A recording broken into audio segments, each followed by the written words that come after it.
দিল্লিতে মুখ্যমন্ত্রী শুভেন্দু অধিকারী বিজেপির সদর দফতরে সভাপতির সঙ্গে বৈঠক। মুখ্যমন্ত্রী এবং বিজেপির সর্বভারতীয় সভাপতি নীতিন নবীনের বৈঠক। আমি আরো বিস্তারিত এই নিয়ে জানবো, কথা বলবো আমাদের প্রতিনিধি বিজেন্দ্র সিংহের সঙ্গে। বিজেন্দ্র, কি নিয়ে আলোচনা হতে পারে? দেখো, এই মুহূর্তে মুখ্যমন্ত্রী বিজেপি সদর দপ্তরে রয়েছেন এবং বিজেপি ন্যাশনাল প্রেসিডেন্ট নীতিন নবীনের সঙ্গে তার বৈঠক চলছে।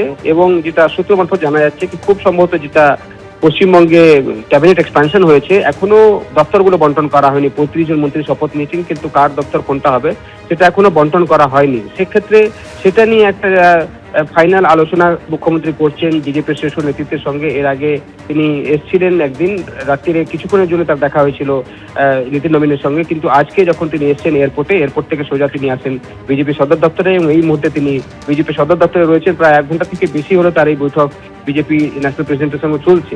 এবং এখানে কিছুক্ষণ আগে আমরা দেখলাম ভূপেন্দ্র যাদবও ছিলেন, তিনি বেরিয়ে গেছেন।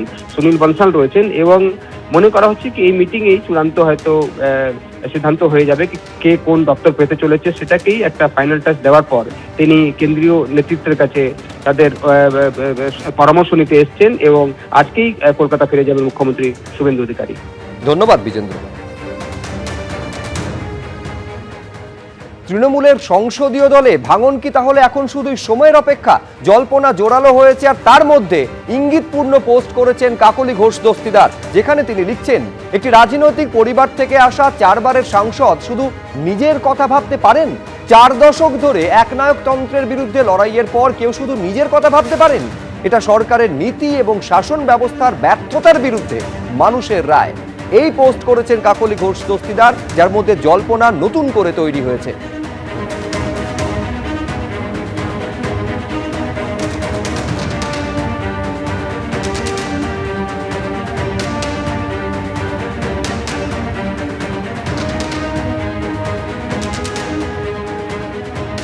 দেখুন, বিধানসভায় তৃণমূলের পরিষদীয় দলে ভাঙন একেবারে সরাসরি স্পষ্ট হয়ে গিয়েছে, ভাঙন হয়ে গিয়েছে। এখন এই একই ছবি কি